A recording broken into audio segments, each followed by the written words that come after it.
One of my favourite things to do is applique or appliqué. I've always been in love with it. When I first started, zigzag satin stitch was the only option.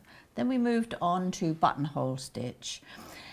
But this machine comes with a huge choice. It certainly does. And I brought this work in progress into the studio, which is fused, so raw edge.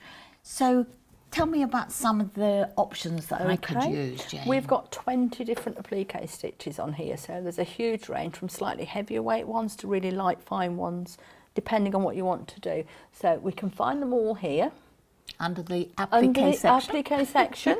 And then to select them on the machine, again, we come into here, touch the screen, and just select it. Okay. And they're all on there for us. And again, we've got 2 pages, so we can just slide across to the other page. Right. So there's such a huge range of them. And funny, I've prepared some earlier for you, Lovely. so we can have a look we and can see what they look like. What would suit best. You don't have to use the same stitch on all your shapes. So some flowers, you could do a denser outline, you could do a really light one. We've also got the wonderful here, which I absolutely love, very, very little light, delicate stitch. Sweet little bite. And again, as with everything, as you're sewing, you can change the width and the length. Okay. And again, we have a favourite stitch adjustment on the machine, so we can override the default settings and save the setting that we're physically working with on that project. So if I go away partway through, it will remember for me. Yes. That's wonderful. We don't lose a piece of paper that we've written everything on.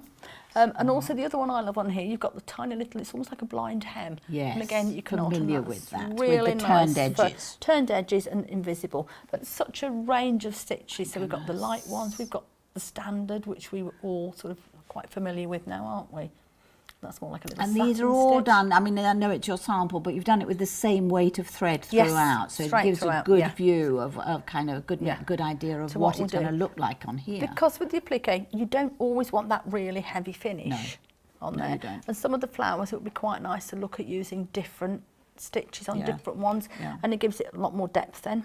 And sometimes tonal rather than contrast, because when you do contrast threads, then that bites into your shape, doesn't it? Whereas tonal thread, but we've got to fix this somehow.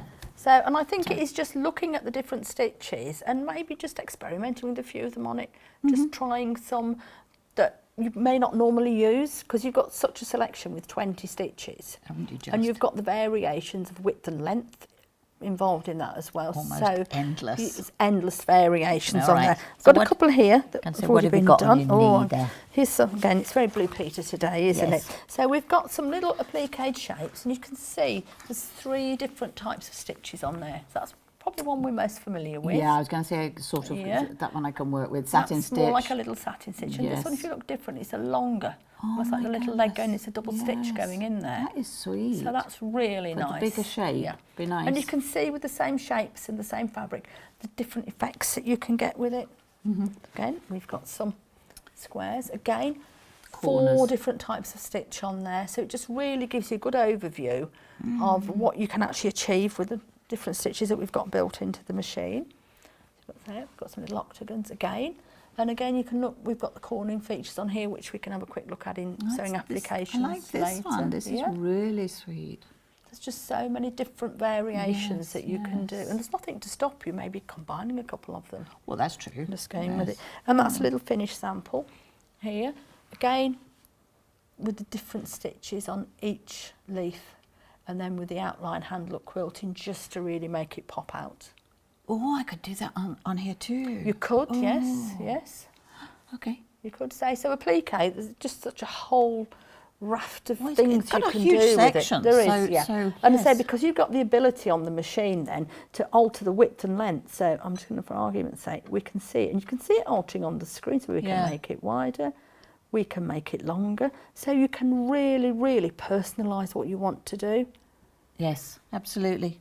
And this is a little one that I found at home from way back when, and this is it's a monofilament thread, and a lot of people like to do the invisible applique. That's freezer paper done, which is a tiny little blind hem stitch, so you can't actually physically see the stitching. Yes, when it's turned edge, you can do that, can't you? And again, with the monofilament, I suppose you could have done a different colour if you wanted, but the monofilament just sat in quite well for that. Well, then it doesn't eat into your design, does it? So, no, absolutely super. So it does. Absolutely. Well, I am spoilt for choice. So you could do a different stitch on the centres and then maybe come around here. I think I am going to have a lot of fun playing Certainly, with I this. expect to see the finished item. Oh, yes. Well, don't hold your breath on that.